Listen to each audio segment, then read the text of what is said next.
the greatest sports debate show on the For the first time since 2016, we have got a Game 7 in the NBA Finals. championship rings. Starring Brandon The Philadelphia Eagles are Super Bowl champions. Let's welcome the championship ring. I am loving this feud. Don't you dare shit on this. Don't you dare. I'm going to shit on the stipulation of it. Oh my god, the stipulation is fantastic. now. Happy 100 episodes. Yes, that is right. This isn't just any regular episode of Championship Rings. It is episode number 100. Brandon and I have been going at each other now for 100 episodes. Dude, at times, with how much you and I were going back and forth, I was like, I don't think we're going to make it to 100. Well, it's probably technically 95 or 96 with a couple episodes we both have missed here and there. But nonetheless, we are here at episode number 100 Championship Rings, a jam-packed episode of Championship Rings. Yeah, our first probably 6 months to a year were a little rocky. Wasn't sure myself if we were going to make it, but here we are. And if you're listening for the first time tonight, know that we're going to be diving into week 10 of the 2025 NFL season, who the best possible team in college football will be. Plus, we got to talk some NBA news that broke today, so a lot to go over on today's show. Yeah, plus we have the Battle of the Bluegrass State coming up tonight as the Kentucky Wildcats take on the Louisville Cardinals. One of Josh's favorite rivalries in all college basketball is North Carolina versus Duke. We've had this conversation before on the show about whether it is a top rivalry or not. And I'm sure we'll get into it more as college basketball season commences. That is correct. But all right, go ahead. I heard it was supposed to be an NFC Championship preview. I thought on the very first play last night, your Eagles would just go tush push, but they didn't. But for me, I'll let you go on the Eagles side of the equation in a minute because I know you're more of an Eagles fan. But for me, this game said more about the Green Bay Packers and specifically their head coach, Matt LaFleur. I think he should be on the hot seat after this game because think about this. His defense held the Cleveland Browns to 13 points. And they lost. His defense held Carolina relatively in check. I forget what the final score of that game was. So you'll have to forgive me. And then this week, the Packers defense holds Philadelphia, the reigning defending Super Bowl champions with Jalen Hurts, Saquon Barkley, Devontae Smith, A.J. Brown, that high-powered offense, to 10 points, and yet you still lose. Your general manager, Brian Gutekunst, pushes all his chips into the middle and says, I'm trading for Micah Parsons. And your offense comes out flat as a freaking pancake. Who, for the record, last night, Micah Parsons led the Packers with 7 pressures. The rest of the entire team had 1 combined. The week prior, the Packers defense held the Panthers to 16 points, and they still lost. So let me go over that one more time, and then I'll let you go, Brandon. In week 3, the Packers held the Cleveland Browns to 13 points, but lost. Last week, they held the Carolina Panthers to 16 points and lost. Last night, they hold the reigning defending Super Bowl champions to 10 points and lost. The floor is yours, Brandon. So, I have rarely criticized Nick Sirianni, even when we were going through the supernatural funk 2 years ago. I defended Sirianni. I said he should not be fired. And they turn around last year. They win the Super Bowl. We know the whole 9 yards. I'm not going to put last night's game directly on Sirianni. I thought it was a weird game. I thought it was going to be a defensive game. I didn't expect 10-7. I thought it was going to be like 17-14. I thought it was going to be very similar to the NFC wildcard game a year ago.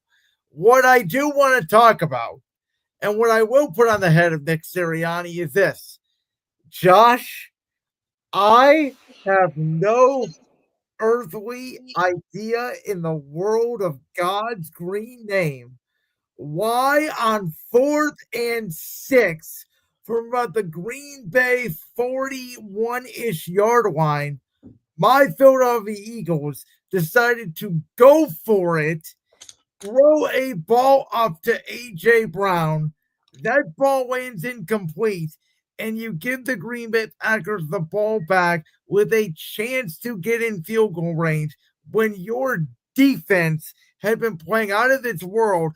Jalen Phillips, the new addition for the Miami Dolphins, who we talked about last week on the show, he made an instant impact with his Eagles defense. The Eagles defensive line looked like the defensive line from a year ago.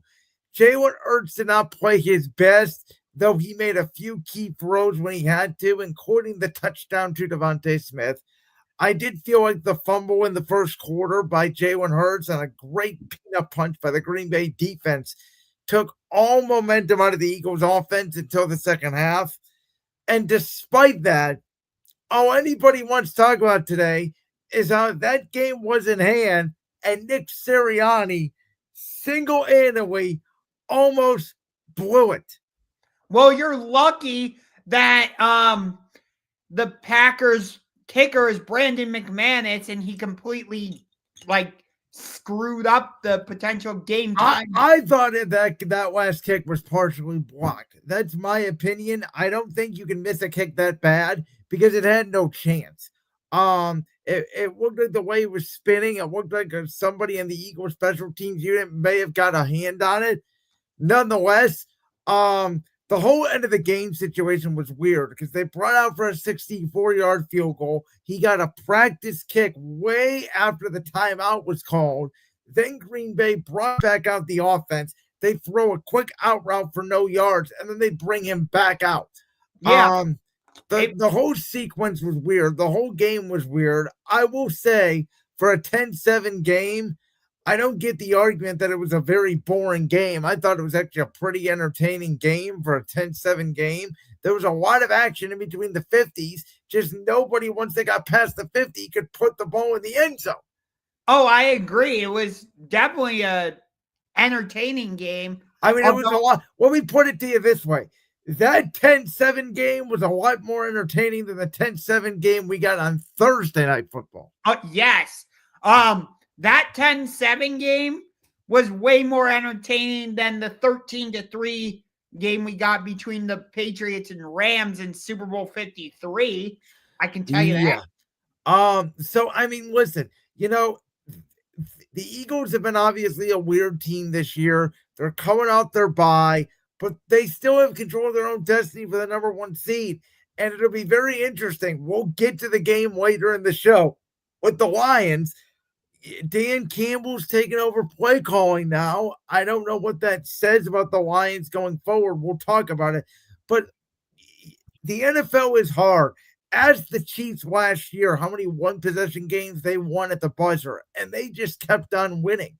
So I think as long as this Eagles team keeps on winning, that's going to be the motto of this team, is do it any means necessary. And they're in prime position in the NFC East because since they last played in Week 8, no team in the NFC East has won a game.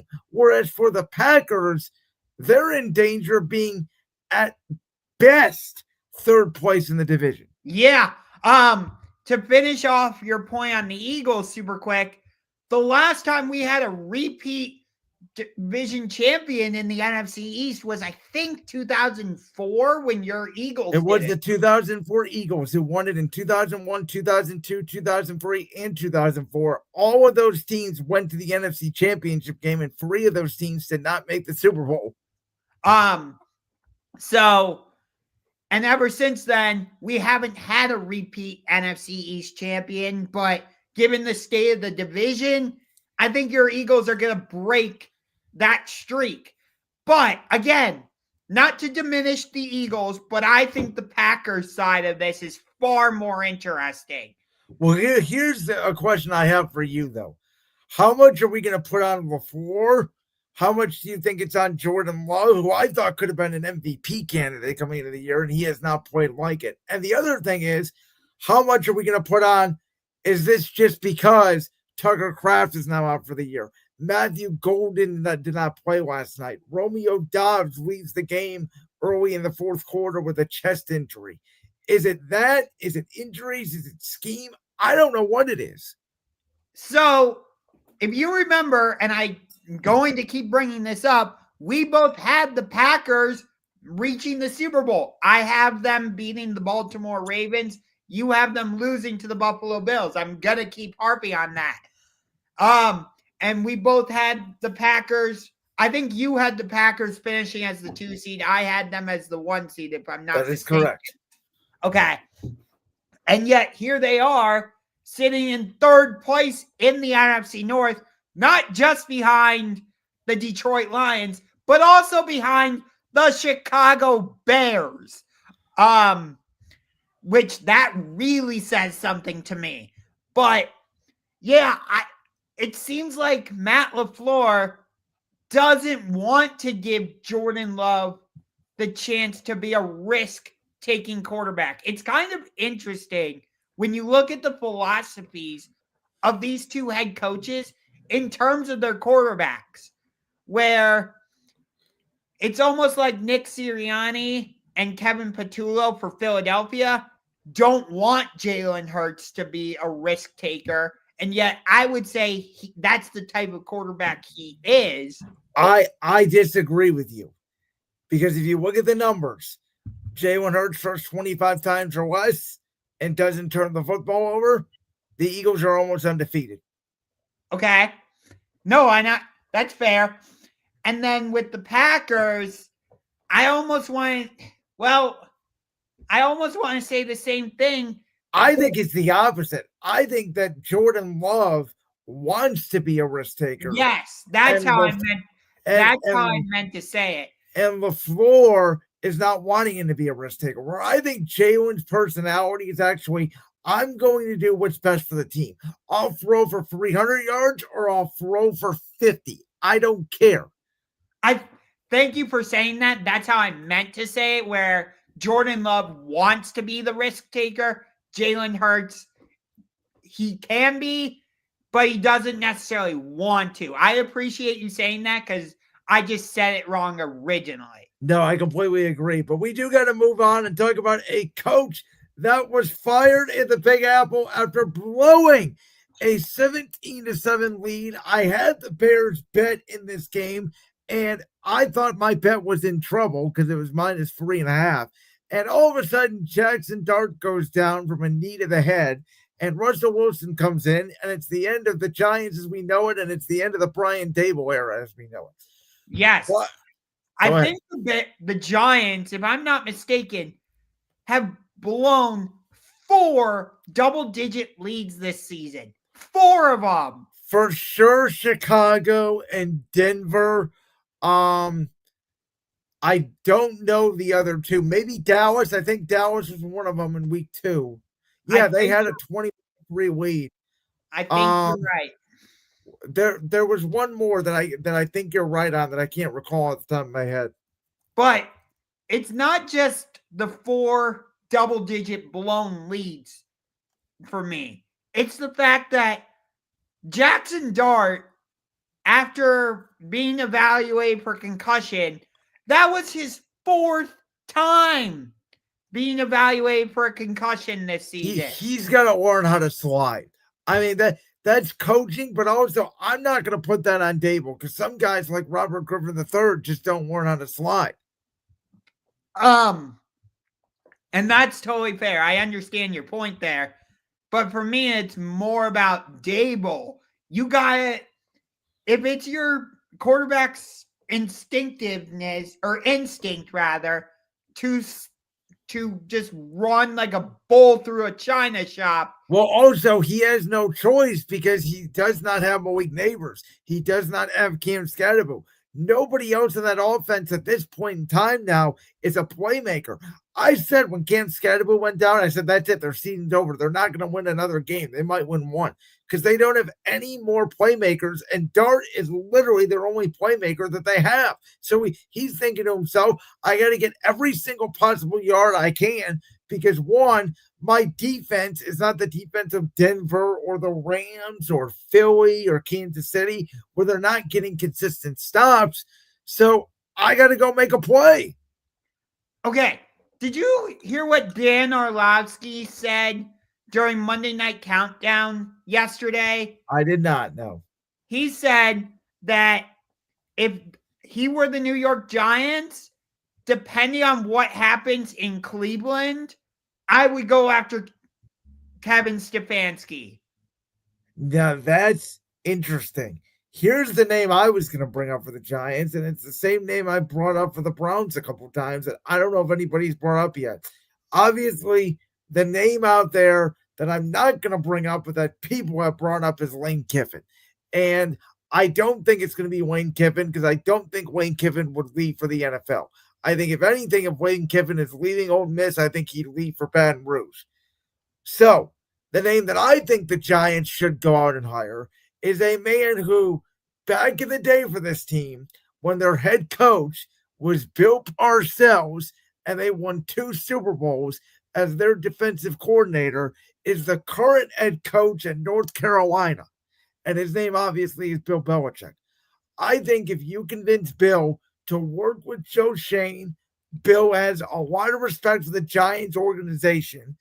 Bill would get to essentially pick his quarterback in Jackson Dart, and then Bill could work with the defense and get the defense up to speed, no problem. But the problem at the end of New England was he didn't have a quarterback. If you think Jackson Dart is your quarterback, I think Bill would have no problem going back to an organization that he clearly respects. As a matter of fact, I think he was disappointed a year ago that Daboll was not fired because I think he wanted the Giants job and it wasn't open. Are you surprised that the Giants only fired Daboll but kept Joe Shane? The interest, I'm surprised at the wording. And what I mean by that is their wording was Joe Shane has built a great roster. The Joe Shane who let Saquon Barkley walk out the door to pay Daniel Jones. And then they got Daniel Jones killed and they couldn't afford Daniel Jones anymore. So Daniel Jones goes up to the Colts and was having an MVP season at one point. Well, Daniel Jones made a quick stop in Minnesota before going to the Colts, just for clarification. Yes, but he never played for the Vikings. No, but I will say I think being in the Vikings organization greatly helped him before going to the Colts. That's fair. I thought they did have a good draft. Obviously, Cam Scatterbo, I think, is a good pick. Andrew Thomas was a good pick. You have Malik Neighbors in these recent couple drafts. I like Abdul Carter. I like Abdul Carter. He hasn't had the impact that I thought he would have. So for the Giants, I just think you need to go get Jackson Dart more weapons.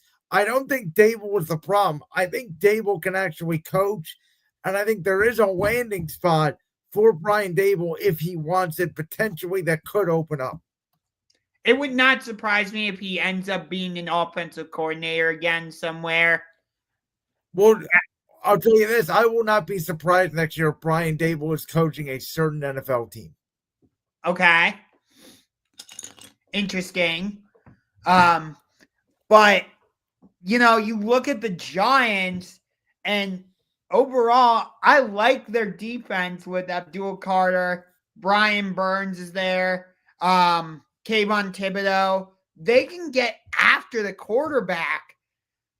But once you get past the D-line, there's not a lot there for the Giants. So, yeah, I mean, you know what this sort of felt like to me? This sort of feels like the Baker Mayfield situation when he entered in Cleveland, right? He's on a 2-win football team that's got a little bit of momentum with Hugh Jackson. They lose a couple games. You're like, the defense is good, but then the coach gets fired, and then he has to start all over next year. So it really depends on who the Giants bring in. I think they should bring in an offensive head coach. I hope they get the coaching hire wrong. I'm not rooting for Jackson Dart to succeed because I'm an Eagles fan, but I'm not rooting for him to get killed either. Yeah, I understand. Do you remember when they hired Joe Judge to be their offense or their head coach? Good. How about Ben McAdoo, Pat Shermer, Joe Judge, and Brian Daboll? I have said for years, Josh, don't know if I've said it much on this show, but I have said for years, the Giants are the Browns of the NFC. And I thought the last couple of years, the Giants are worse than the Browns. So let's say, hypothetically, that the Cleveland Browns do fire Kevin Stefanski. Which do you think is the more desirable job? The Giants or the Browns? Oh, God. Well, it's close. I think it's the Giants for one reason. And I don't think it has to do with any of each other's roster. I think it's the Giants because they're in the NFC. And I know you have Philly there that you got to go up against.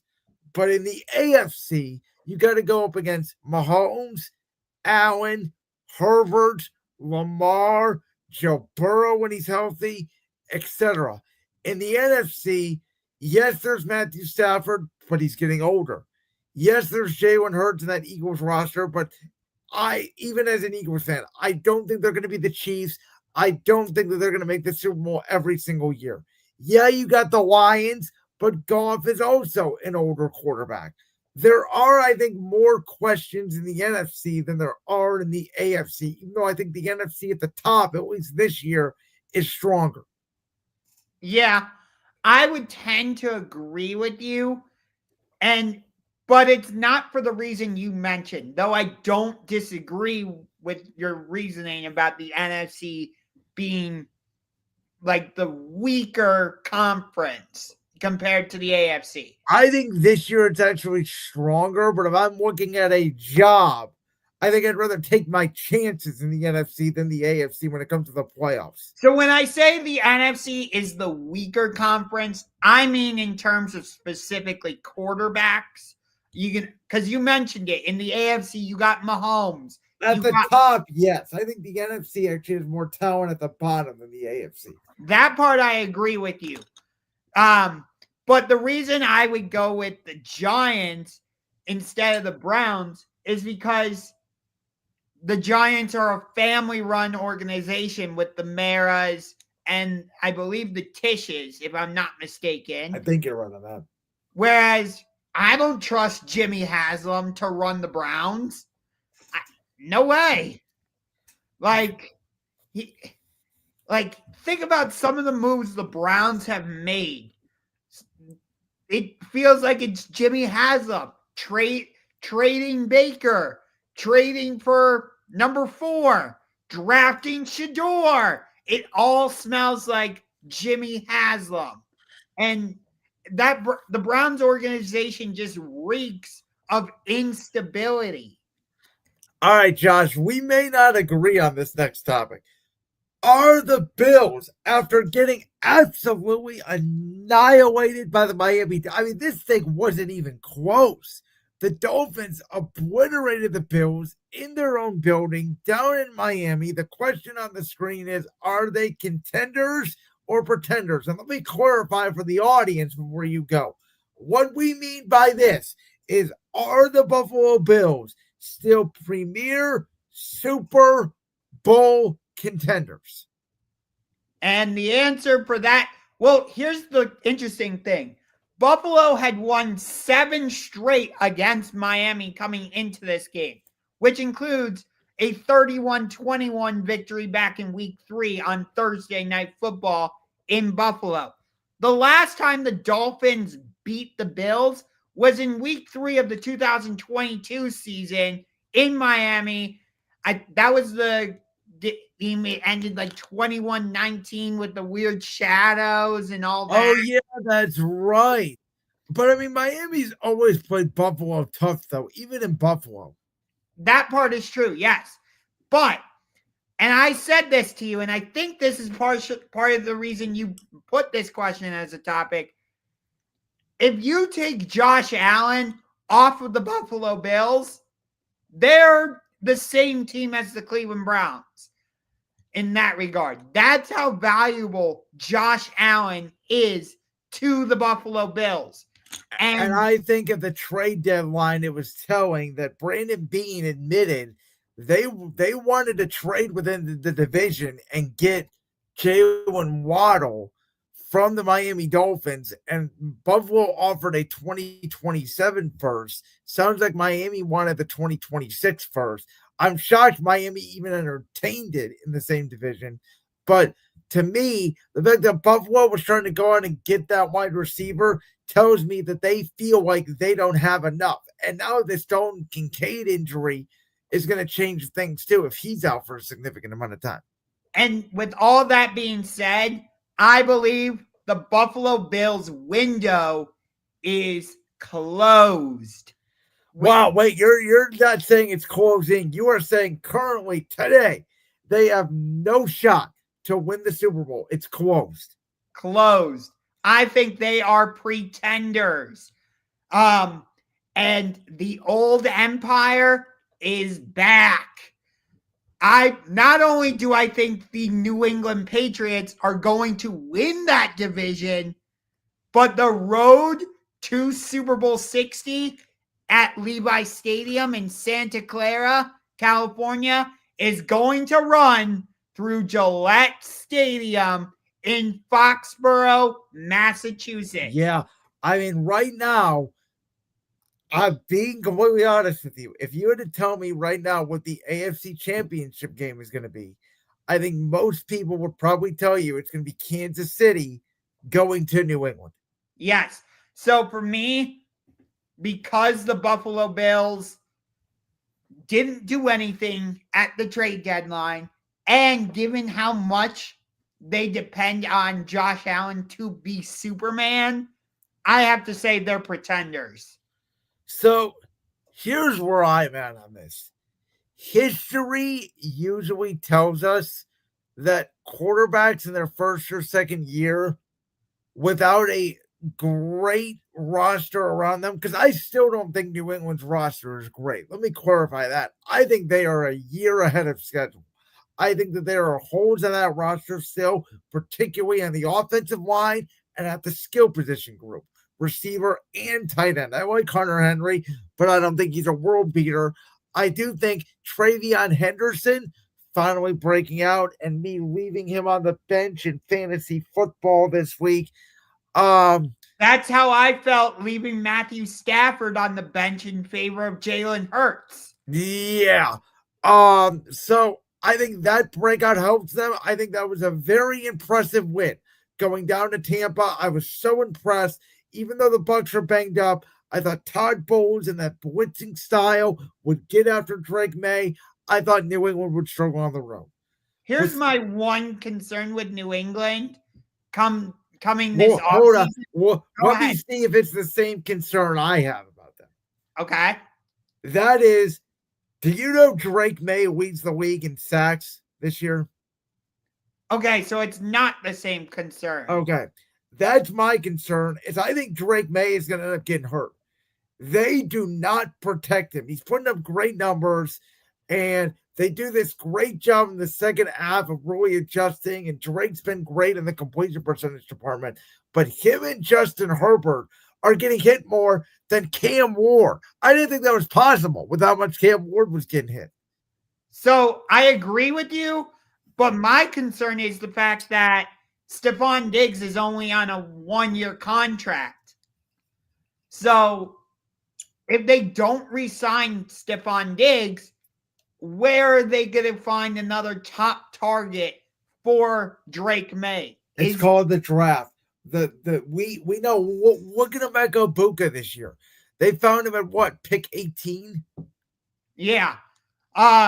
So that's my concern though for the Patriots is, do they have enough weapons around Drake May, and what happens if they're not able to re-sign, Stephon Diggs? But to get back to the Buffalo Bills, it's interesting. It's almost like they treat the Kansas City game like it's their Super Bowl. They do. And as I said last week to you, the Chiefs are the Warriors and the Buffalo Bills are the Houston Rockets. Where the Rockets were so obsessed with beating Golden State, right? They did all these analytics. They went to the James Harden, the point guard, and the no center lineup because we're going to beat Golden State with all these threes. And then they don't beat Golden State, and look what happens to them. Yeah, I think the same thing. I think Buffalo is obsessed with Kansas City. And I think about this, and we talked about this last week. They made all these moves in the offseason for one reason, just to beat Kansas City. And you did that last week. But what happened when you went down to Miami and took on a very dysfunctional Dolphins team that fired their general manager in Chris Greer? They're going to keep Mike McDaniel as their head coach for the rest of the season, which I still don't understand. They trade Jalen Phillips. Everybody thought they were going to trade Jalen Waddle and some of their other pieces. Maybe Minka Fitzpatrick. I know he was being dangled at the deadline. Yeah. And you come out flat. I don't want to say flat as a pancake because that's what the Packers were. Well, there are rumors going around that Josh Allen had the flu. He certainly did play like it. He was completely off the whole game. Who knows if that's true or not? But this is the one thing I wanted to bring up. The last topic we talked about Brian Daboll. Before Brian Daboll got the job with the Giants, he was the offensive coordinator of this team, the Buffalo Bills. And before he got that job with the Giants, I think it was right before we started our championship ring show. It was going into that season.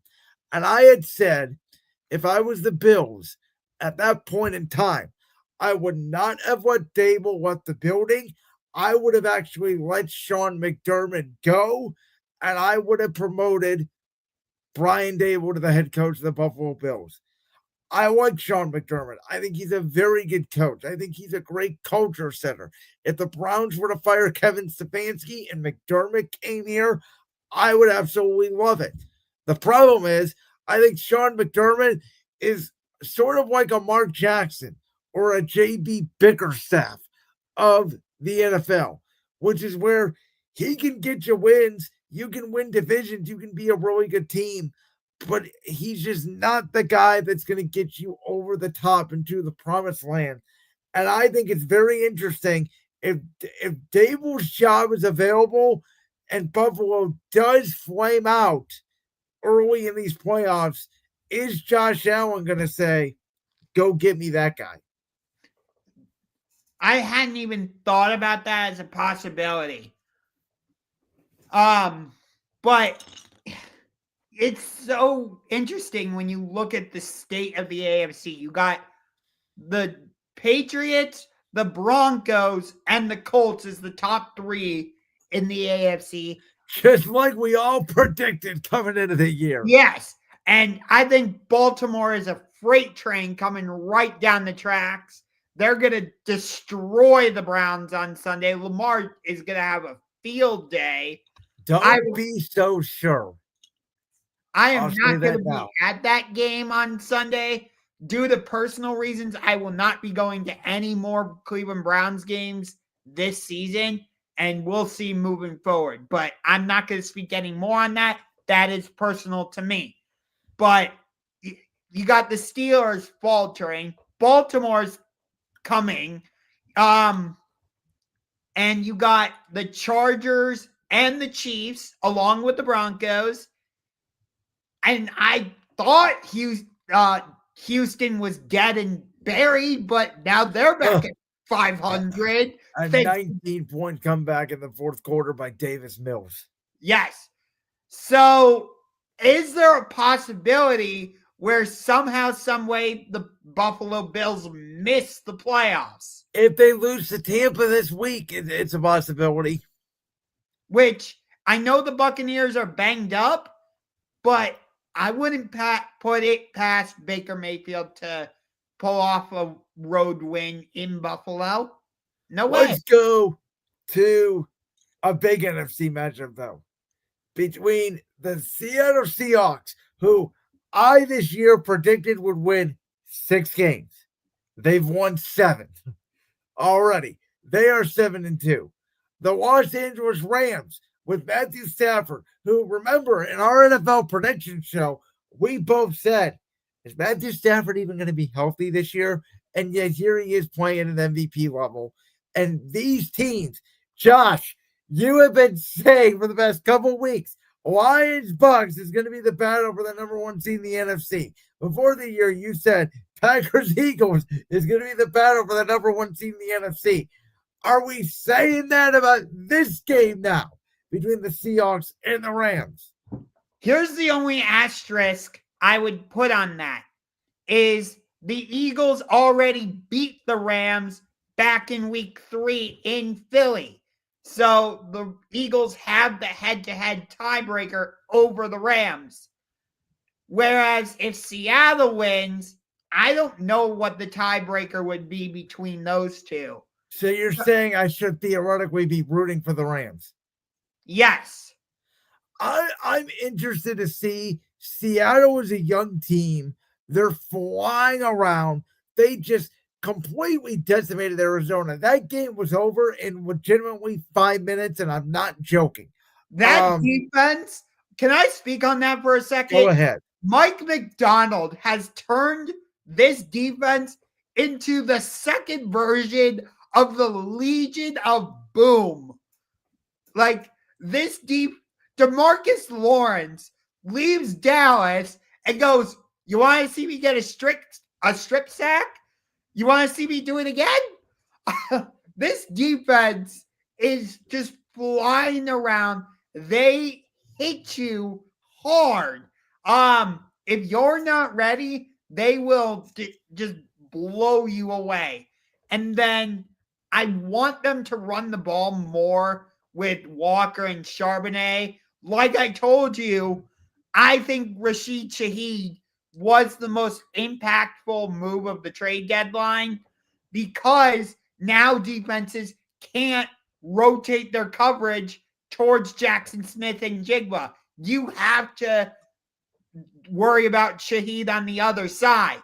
And I think that's going to be the most important matchup in this game is the Seahawks passing game against the Rams secondary, as in their cornerbacks and safeties. So I said last week, and this is why I think that this game matters more to the Seahawks than it does the Rams, because I think the Seahawks are playing like legitimate Super Bowl contenders. The problem I have is last year at 14-3, the Minnesota Vikings were also legitimate Super Bowl contenders. And then the last week of the year, Sam Darnold plays awful against the Lions, plays awful against the Rams in the playoff game, and now he's here in Seattle. I think the Seahawks need home playoff games, and I think the Rams are more seasoned than Seattle. And in my humble opinion, outside of Baker Mayfield, this will be easily the best quarterback Seattle will have faced all year long to this point in Matthew Stafford. They will be tested. We're going to know for sure how good Seattle is after this game. Okay. I know that the NFL generally does not schedule both divisional matchups to be on prime time, but schedule makers, what are we doing? You could have easily flexed this game into Monday Night Football instead of Cowboys Raiders. Really? Well, actually, they can't, because by rule they can't flex a Monday night game until week 12. This is week 11, but still, that's stupid. This game is much better than Cowboys Raiders. I'm sorry, but that game's pathetic. Yeah, how Dallas got a Monday night game and then a bye and then another Monday night game is beyond me. Yeah, and Dallas also has more like national spotlight because they get to play the Eagles at home. Then they host the Chiefs on Thanksgiving. I don't know why the league is obsessed with the Dallas Cowboys. I think they play the Lions on Thursday night after that. But so I think while I understand what you're saying about the NFL can't flex games into Monday night until week 12, in this case, I am saying that is bullshit.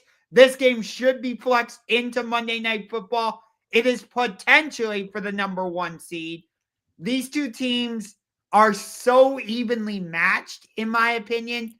I would give the slight edge to Seattle right now because of their defense. Well, it's crazy. Hold on. I'll just go back to your point about the flexing of the Monday Night Football game. You know that Tom Brady and Kevin Burkhardt are not even calling this game? What game are they calling? They're calling Packers-Giants. Are you what? I'm serious. Joe Davis and Greg Olsen are on the call for Seahawks Rams. That's even worse. I love your reaction. That's even worse. Well, Greg Olsen is the best analyst in the game. I mean, you can't. I know Joe Davis can be annoying, and he is, but I put up with him because Greg Olsen's so great, in my opinion. Oh, I hate Joe Davis after the way he called the World Series. But I mean, to your point, you're saying this thing should be flexed into Monday night. The NFL isn't even having its A crew at this game. Yeah, which is stupid. I'm in the Cleveland area, so are you. Guess what? I can't watch this game. Because we're getting Browns Ravens at 4:25, which why they made the Browns home game against Baltimore in the 4:25 window, I have no idea either. But Browns Ravens is airing on CBS at 4:25. Yes, but the NFL rules say that if you have a team at home, you can't have another game on the other channel. I don't know if you knew that or not. Which means because the Ravens are playing the Browns at 4:25, guess what game I cannot watch? Oh, I don't know. Patrick Mahomes and the Kansas City Chiefs against Bo Nix and the Denver Broncos. Which game do you think I'd rather watch? It may be worth it for you, man. Just invest in a half a season of Red Zone at this point. I have NFL Red Zone. Okay, I didn't know that. Yes. But still, this type of thing pisses me off. And as I just got the loud environment notification on my Apple Watch. As Josh is getting angry. Well, speaking of Chiefs Broncos, should we move on to that game? Because, Josh, I know what people are going to tell me. Oh, you say the Eagles win a tough game 10-7, but then you're cramping on the Broncos for winning the game 10-7. There's a difference. The Eagles were on the road against a good Packer team, no matter what you think about the Packers, in a 26-degree environment in Lambeau Field. The Broncos were hosting a helpless Raiders team at home. And they've done this every single week where they should have lost the Giants. They should have lost to the Jets, who beat the Browns with 50 freaking passing yards. Okay? The Broncos are not good. There is a reason why the Chiefs are favored on the road by 3.5. Some books say 4.5. That never happened for an 8-2 team against a 5-4 team. This is a Kansas City blowout coming off a bye, in my opinion, written all over it. I think this could be like 27-13 Kansas City. And before you go, one more thing. Very interesting this week on Friday. After the Thursday night game, you know that Sean Payton, before he took over the Denver job, he used to work at Fox. Well, he was at Fox. 2 employees there, Colin Cowherd, Chase Daniel, got very close to Sean Payton. before the Raider game, they were talking about how great Bo Nix is and he's a perfect fit for Sean Payton. And then after the Broncos Raiders game Thursday night, both came out on the air on Friday and said that Sean Payton may be thinking about getting another quarterback. I don't think that's accidental. I think Bo Nix has regressed. I heard Dan Orlowski, who you mentioned on ESPN earlier, talking about the fact that in the pocket, there is a clean pocket. There are guys open. He's not seeing it. And I don't care what Denver says. You're 8-2. You're probably the worst 8-2 football team I've seen since maybe the 11-0 2020 Pittsburgh Steelers. It's funny you mentioned the 2020 Pittsburgh Steelers because I was going to bring them up as the perfect comparison.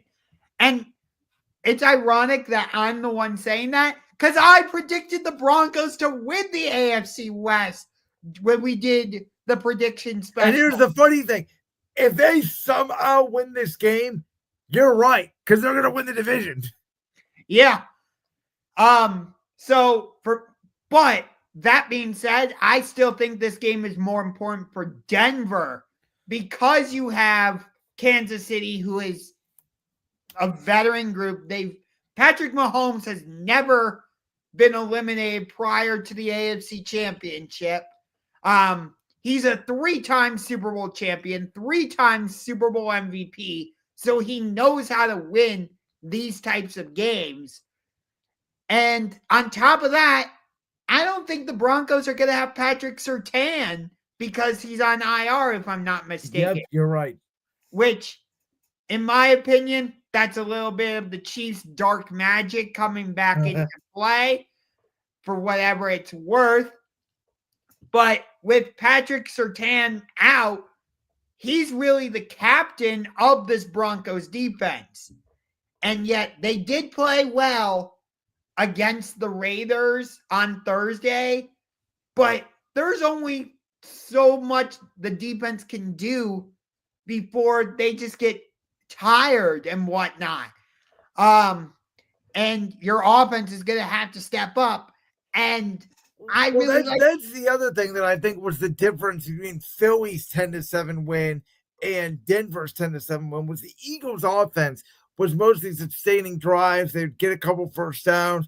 It would just either be a turnover or a penalty that would back them up, and they just couldn't cash in. The Broncos started this game down 7-0, and their first 4 drives on offense were 3-and-out, 3-and-out, 3-and-out, 3-and-out. Yeah. I was expecting more out of Cortland Sutton this season. And I really liked the kid they drafted at running back, I think 20th overall, if I'm not RJ Harvey. No, he was in the second round. It was Hampton who went in the first round for the Chargers. Okay. So here's the thing about Denver, though. It looks like to me, after Bo Nix struggles for about 3.5 quarters, Sean Payton just says, F it. Get in the no huddle and go out there and let it loose. And it's like Bo Nix just calms down. He turns into a completely different quarterback. It's almost like he reverts back to what he was at Oregon. It's weird. I've never seen a team like Denver. Now, they should have beat Kansas City last year in Kansas City, which is the other thing. We all remember the blocked kick at the end of the game where Denver had that game won. Yes. And Denver has to play at Kansas City later in the season. That's a Christmas night game. Yes, I think isn't that a Thursday night game? Yeah, it's technically the Thursday night game on Prime because Christmas is on a Thursday. Yes. But I think the Christmas games again are being aired on Netflix. That is correct. There's going to be 2 games on Netflix, Lions, Vikings, and then Cowboys, Commanders. Okay. And then Broncos Chiefs will be airing on is the night game 8:15 regular Amazon Prime game. Yes. Okay, gotcha. We'll see how they do compared to the NBA, but we'll get I mean, listen, I don't know. I think this game is equally important for both teams. It's obviously equally important for Kansas City if they want to win the division. But if Denver loses this game the way I think they could, Denver's going to be viewed as frauds. You know what's interesting though, and we've You briefly mentioned them because of their offensive line issues and the fact that they could get Justin Herbert killed. But the Chargers, if you remember, started the season 3-0, or I think 3-0 if I'm not mistaken. And 3-0 in the division. Yes, that's what I'm referring to. They are currently 3-0 in the division. So, if Kansas City wins this game, that opens the door for the Chargers to possibly win this division. Possibly. Though the funny thing is, at 3-0, we all thought the Chargers were the favorites to win the division, and now they're clearly in third. Right. But I still think that if Kansas City wins this game, that reopens the door for the Chargers to win it. Maybe slightly. I don't know. The Joe Alt injury, the Rashawn Slater injury, long term. Maybe they get Amari and Hampton back. The Chargers are like a week-to-week team. I don't know what to make of them. Yeah, that was a bizarre game against the Steelers. Who are you kidding? It was 5-3 until Ed McConkey broke the game open. Yeah, I was like, wait, is this Steelers Chargers or is this Pirates against the Angels? Because to me, the Rams are the equivalent of the Dodgers, and the Chargers are the equivalent of the Angels. That's interesting. Well, this Sunday night, I will be waiting all day for Sunday Night Football. Thank you very much, Carrie Underwood. As this is the matchup that everybody in the NFL wanted last year as the NFC Championship game, though it would have had to take place in Detroit between the Lions and the Eagles. We didn't get it because Jared Goff ended up crapping the bed against the Commanders in the divisional round, and the defense gave up, 45 points. And Dan Campbell now, in my opinion, weirdly and strangely and not very Dan Campbell-like, has all of a sudden taken over play calling for the Lions. Now, they did score on every single drive against the Commanders, but maybe the Commanders' defense just quit. This is going to be two bulls going at each other Sunday night, and I want to see how Jared Goff, in particular, handles the cold weather when he's got a pass rush right in his face. So, you know what's interesting is on the Eagles' way to the Super Bowl, yes, they beat the Chiefs. Yes, they beat the Commanders. But for me, their real Super Bowl was the divisional round game against the Rams. And the reason I mention that is because we never really got to see what the Lions' Super Bowl game was, in my opinion, last season. For me, and why do I mention that? Well, it's because I think this is the Lions' Super Bowl game in the regular season. Does all that make sense? I can make a case of Super Bowl game last year was maybe Minnesota week 18 to get to the 15 wins, to get to that number one seed. Okay, that's fair. But do you understand what I'm trying to get at? Oh, for sure. I think the Lions think that they would have beat the Eagles last year in the NFC Championship game, and I'm on record. Sorry to friend of the show, Jalen Sandvik, but I'm on record that would not have happened. And I think it's going to be a very close, very tight, very physical when they want to scrimmage.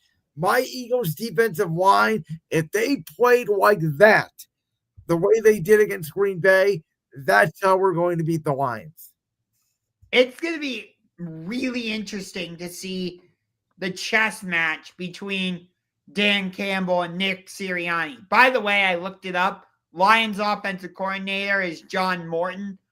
Remember after week 1, we were like, who is this Lions team? That was unrecognizable. And they got worked by Green Bay, and I'm here to tell you the same thing could happen Sunday night.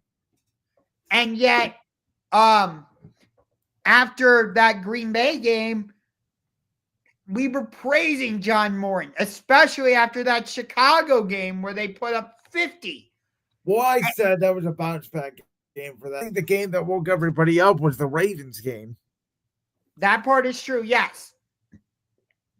And yet, as you mentioned, Dan Campbell took over play calling this past week against the Commanders. So I'm going to ask you this question. Do you think that says more about Dan Campbell, or does it say less about John Morton? Oh, I think it says way less about John Morton. Do you think Dan Campbell ever once thought about taking over play calling from Ben Johnson? Heck no. There you go. There's your answer. Fair enough. And do you think Sirianni will eventually take over play calling from Kevin Patullo? No, I don't, because he learned his lesson. Remember with the Brian Johnson situation where it was back and forth? Is this Sirianni's offense and the Brian Johnson's offense? It almost cost them his job. Remember Sirianni made the in-season decision to move off Sean Desai and then move Matt Patricia up, and that turned out to be an absolute abject, complete disaster of a football team. Yes, because you lost to Drew Lock in Seattle.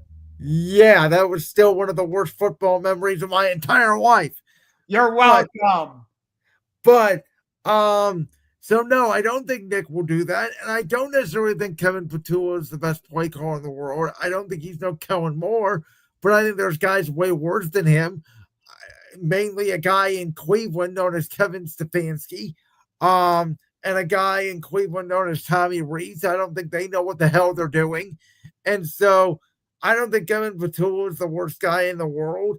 There are some games where I think he's got a good feel for it. And for whatever reason, this Eagles team seems to be like they play better at home this year than on the road. I think they will be up for this game. And I think it's going to come down to which quarterback makes a bigger play, Jalen Hurts or Jared Goff. In my opinion, Philly's best game of the season was when they went on the road and beat the Vikings. I thought that was their most complete game of the season.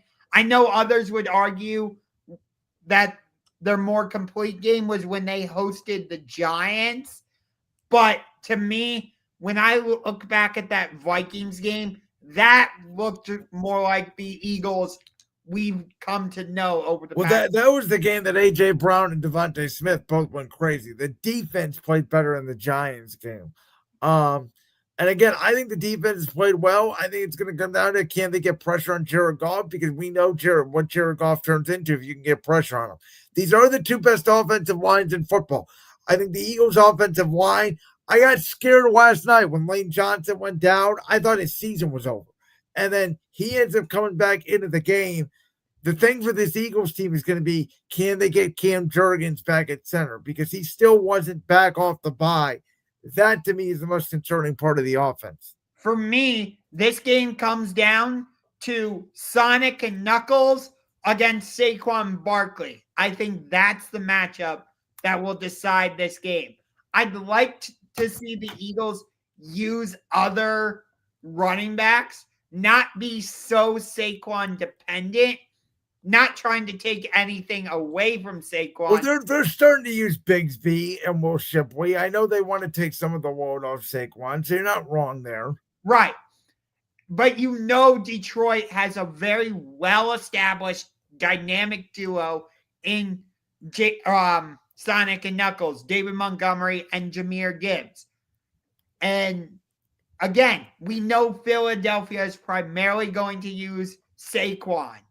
You know, he's coming off of nearly breaking the rushing record. Many people thought he should have won MVP. Of course, people are saying the same thing about Jonathan Taylor now, for whatever it's worth. But that's a different discussion for another day. But either way, for me, it really comes down to whose running game will be established quicker.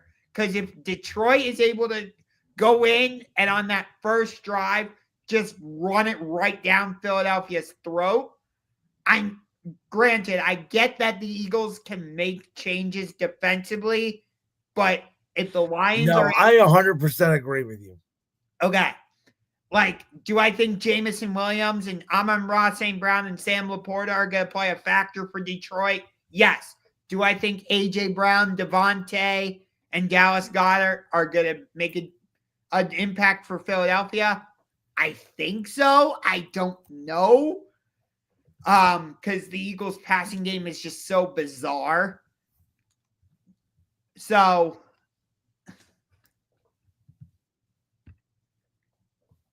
yes, I would agree with you. The Eagles have problems on the offense. I had Jalen Hurts, Devontae, and AJ Brown on fantasy last night. I just barely won my game, even though Jalen was projected to get me like 20 plus points or something. We have fixable problems on offense. Fair put enough. it that way. All right. Well, we talked about a lot of these games. So I think our top games of the week this week, I think this may be the quickest segment we've ever done because we've gone over a lot of these games. I am winning more creative and very political, improving offensive. So the last point I disagree with. I've told you this before. I like the fact that Jalen's not running a lot more. The offensive line execution, I think, will come with the addition of Cam Jurgens being back, and I agree. I think that mixing up the personnel would be better. But let's get to our top games. Obviously, for me, number one is going to be Lions Eagles because it is my team. I know Josh is going to have Rams Seahawks, which is understandable, or Seahawks Rams, excuse me. That's why I have it at number two. Number three is a game that we alluded to a little bit, that we didn't preview it in full. That is going to be the Tampa Bay Buccaneers going to the Buffalo Bills, because I think the Bills' playoff chances may be on the line in this game in Buffalo. Number four is Chiefs Broncos. And number five for me is a coin toss between two games. I could choose either one of them here. I went with Bengals Steelers only because I think that the Steelers AFC North chances may be on the line.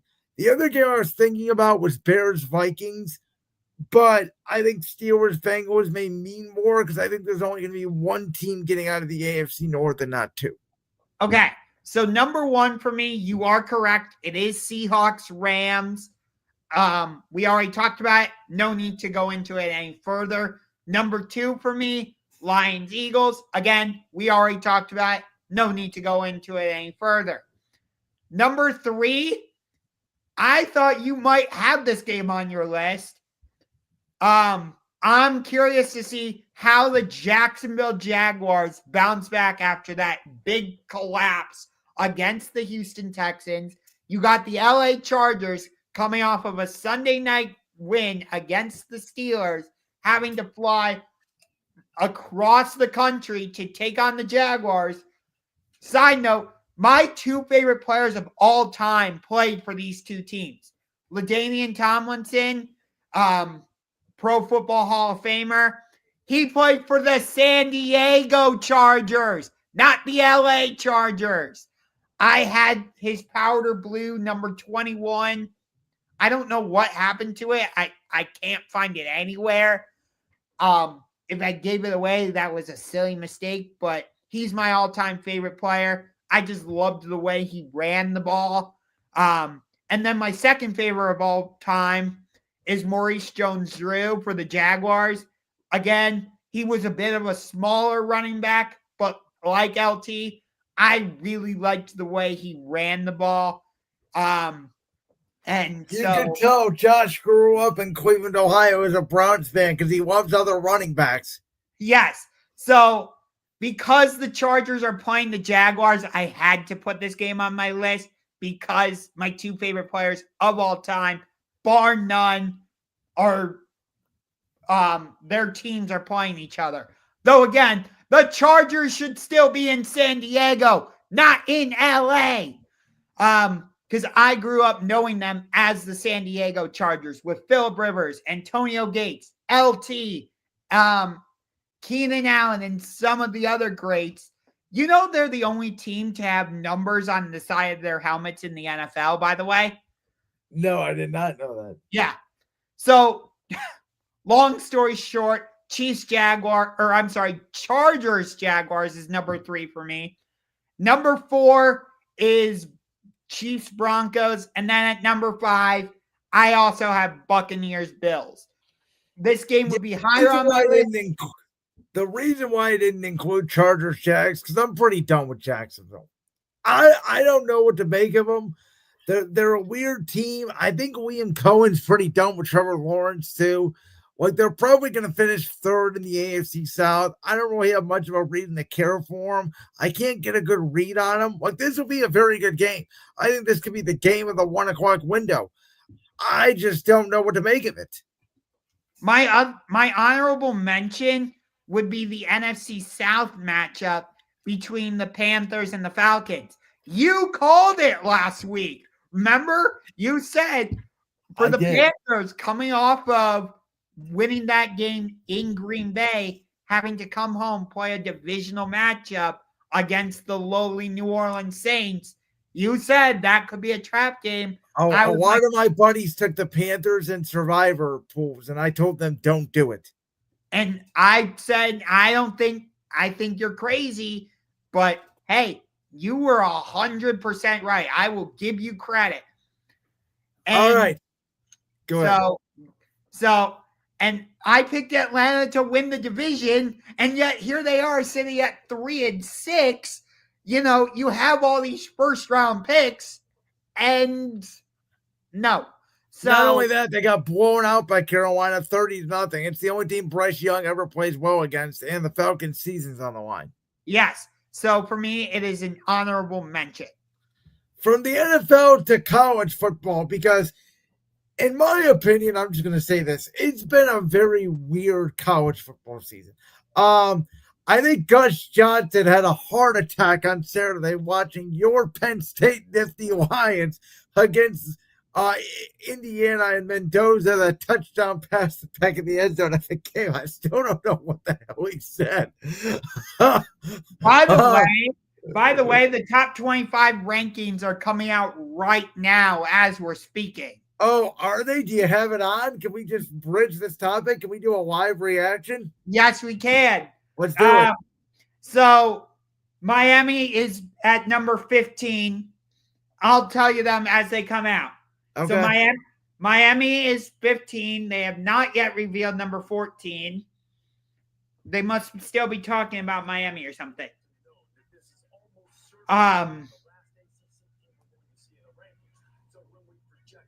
Still nothing yet. Okay. Anyway, while we're waiting for the dead air there, I do think back to our original topic on the bar. Go ahead. Vanderbilt is number 14. Vanderbilt. Okay. So I do think Ohio State is the best team in the country. Utah is number 13. Okay. Okay. I have nothing to say about Utah. Okay. So in my opinion, Ohio State is not the best team in the country. Well, who do you think is? The team that went on the road and beat Notre Dame, the team that went on the road and beat Missouri, the Texas A&M Aggies. That's fair. I don't think they have as much talent as Ohio State does. I watch Ohio State. I think they could beat the Browns, the Jets, the Titans, the Saints. I think they're that good. Do you think Julian Sayin is the front runner for Heisman? I would give it to Mendoza personally, especially with the way he played against your Penn State Nifty Lions on Saturday. BYU comes in at number 12. They dropped 5 spots after getting absolutely spanked by Texas Tech on Saturday in a game I was very excited about because that was number 7 against number 8. And while we're waiting, I'll throw this topic in there because you brought it up to me over the weekend. The fact that Texas Tech is not in the SEC, but Texas and Texas A&M are. Yes, I find that fascinating. By the way, Oklahoma is number 11. So Texas A&M has been in the SEC for a while. I think at least since 2008 or something, if I'm not mistaken. I'll look it up to be sure. Speaking of the Texas Longhorns, they are number 10. Oh, come on. They're not the 10th best team in the country. I want to make sure I got this right. When did Texas? No, that's Texas.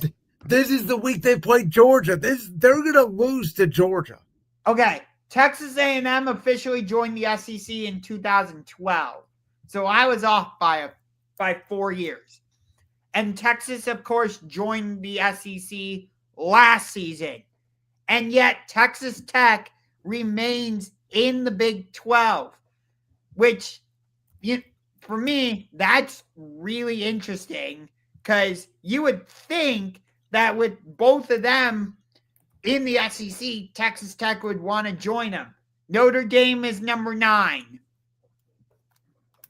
Okay, I can see that. Oregon is number 8. So they move up one spot despite needing a last-second field goal to win on the road at Iowa.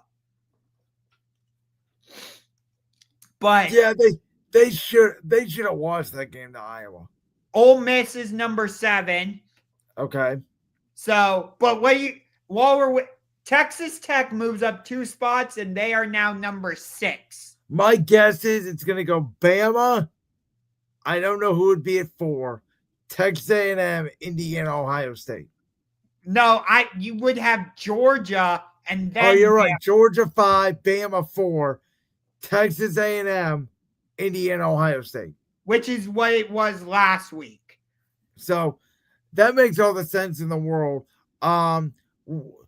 There's nothing really surprising there to me besides Texas. I don't know how Texas, on a bye week, went all the way up to number 10. They're going to lose to Georgia. They only moved up 1 spot. They shouldn't even have been 11. I don't think Texas is a top 12 school in the country. I don't think they're going to make the college football playoff. Georgia is number 5. I expect Bama to be at number 4, and they are. So now it comes down to the top 3. Again, I would have Texas A&M number 1. I would have Ohio State number 2. I would have Indiana number 3. But nope, Texas A&M comes in at number 3. So that means Indiana will be 2 and Ohio State will be 1. There's no way that Indiana is going to come in at number 1. No. So, in my opinion, like I said, I think Texas A&M has the better resume, winning at Notre Dame and winning on the road at Missouri. No, you're right. Ohio State doesn't have the resume. They haven't played anybody good. They're just bludgeoning people. Yeah. In my opinion, I think you're right that could be the national championship matchup. That would be a great game. And yes, Indiana comes in at number 2. Ohio State comes in at number 1. Ohio State plays UCLA at home this week. They're going to destroy them. Yeah, whoop-de-doo. So again, Texas-Georgia is the game to watch because that's the game that I think we're going to see about Arch Manning is if he improves throughout the season because I think he's going to struggle. I agree. Did you see? I know you don't watch College Game Day quite as closely as I do, but there was a lot of speculation that College Game Day was going to go to a D2 matchup this week, and yet instead they will be outside of Acrisure Stadium in Pittsburgh for Notre Dame against Pittsburgh. Yeah, I don't get that. Why aren't they going to Athens? SEC Nation is going to be there, but weird. I don't know. But there was a lot of talk on social media, especially after Reese Davis put it out there, that maybe they were going to go to a D2 matchup, Battle of the Ravine. I forget the 2 schools involved, but they're basically separated by a highway in Arkadelphia, Arkansas. It's Henderson against, I forget the other school off the top of my head, but people really wanted College Game Day to go there. Well, let's move off college football. We're going to wrap up the night with some NBA talk. First of all, the breaking news that occurred today. Nico Harrison is out in Dallas about 7 or 8 months too late. It should have been fired on February 2nd, the night after he traded Luka Doncic to the Los Angeles Lakers. Mavericks fans have been chanting "Fire Nico" every home game since then. They blew a 13-point lead last night, which was apparently the final straw. But the weird thing here to me is, if you're going to fire Nico, you should have did it at the end of the season. I don't think it's fair to Nico Harrison to say, hey, you get the number 1 pick, draft Cooper Flag. You trade for Kyrie Irving. Oh, he's out for the year and injured. Oh, Anthony Davis, he can never stay healthy. It looks like he's injured again. And now, because we're 14th in the West at 3-8, we're just going to fire you.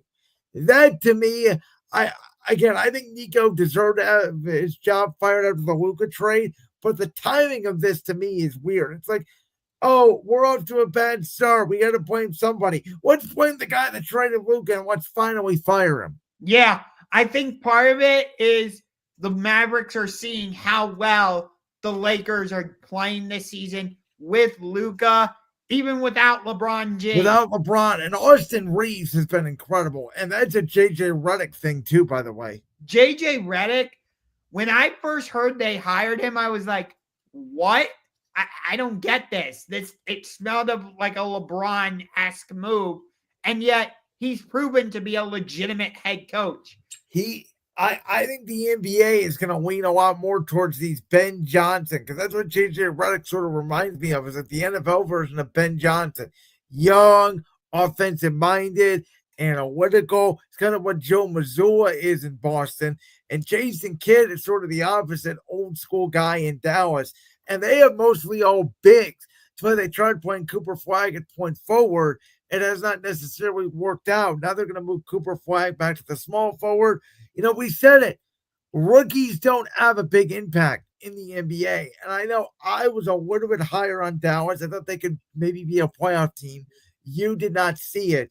But I don't think either of us expected them to be second to last in the Western Conference. Yeah.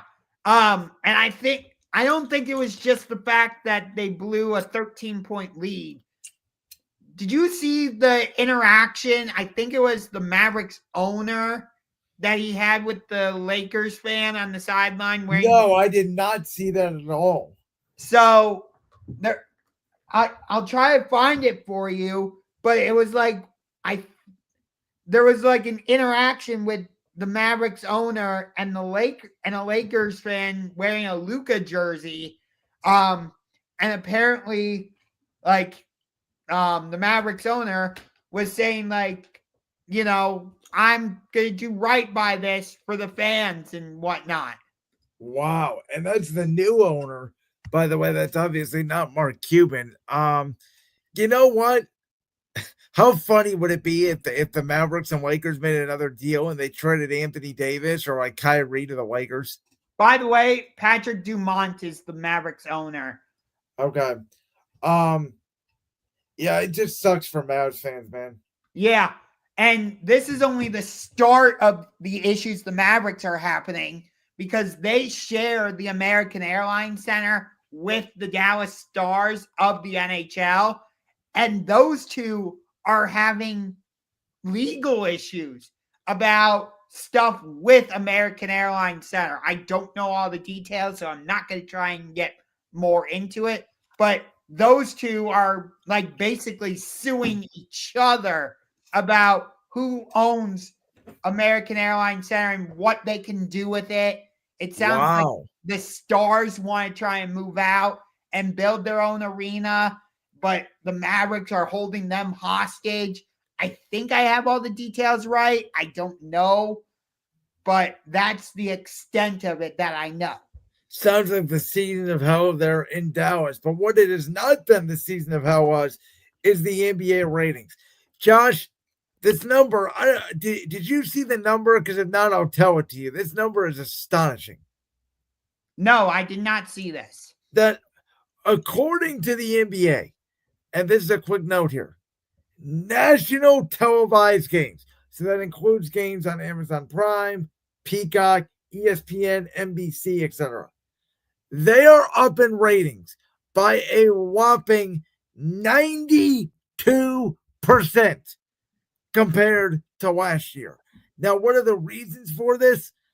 I don't think it has to do anything with the way teams are playing. I don't think everybody is tuning in to see the Thunder or the Nuggets or the Lakers or the Pistons or the Cavs or the Bulls or any of these early teams.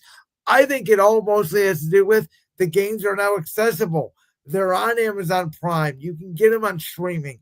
They're on NBC. They're on broadcast, as opposed to them being on TNT and not everybody having a cable subscription, and the fact that they are on every single night. So instead of you having to just watch ESPN on Wednesday and Friday and then TNT on Tuesday, now you get NBC on Tuesday, Peacock on Monday, Prime on Friday, ESPN on Saturday or Wednesday or whatever day they're on. So it's accessibility. And not only that, but with the streaming packages now these teams have for their local teams, everybody but the Rockets apparently has one now, is what is allowing for these fans to watch their team. Yeah, I agree. And I also think the NBA is trying to put good matchups on these networks. That, and they're trying to market their stars a little more, the Kate Cunninghams of the world. They had them on against the Wizards on Peacock Monday night. You have your SGAs, obviously. I'll say this. I think early in the season, this NBA season, there has been little to no defense being played. We saw the Cavs go to double overtime last night against Miami. Kate Cunningham missed 30 freaking shots last night, the most by any NBA player in a regular season game ever. And all these teams are doing is shooting. They're putting up 120 points a game. I myself, again, particularly do not find that entertaining, but maybe it teaches its own. By the way, the doubleheader tonight on NBC/Peacock is Boston Celtics at Philadelphia 76ers, followed by the Denver Nuggets at the Sacramento Kings. I also do wonder this. Is this 11 o'clock p.m. Eastern /8 p.m. West Coast start time for the NBA helping West Coast viewership? Because we thought it would hurt Eastern time viewership, and maybe it has a little bit.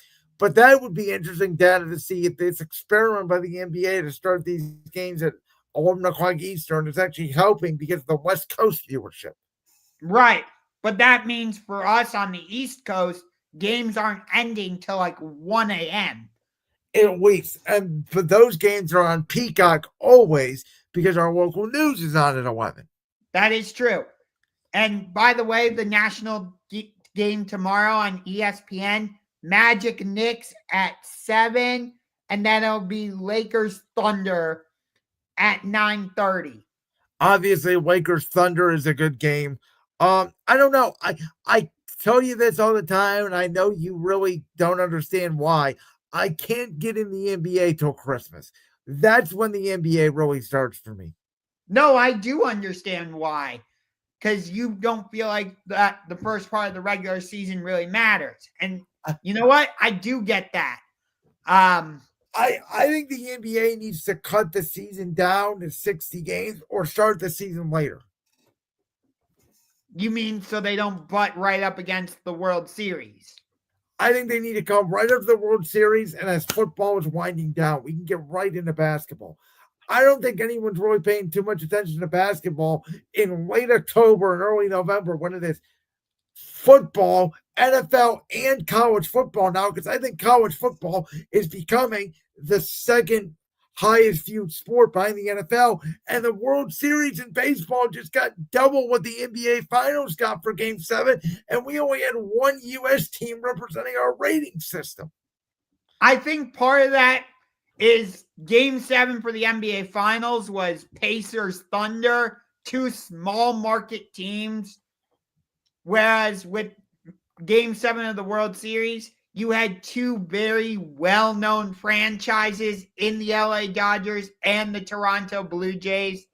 Both have a long storied history. The Thunder and the Pacers don't necessarily have that. So to me, that certainly ties into it as well. No, you're right. I think of this viewership story wasn't MLB viewership was up 10%, and everybody considered that a huge win. The fact the NBA is up 92% tells you it's a network-related issue.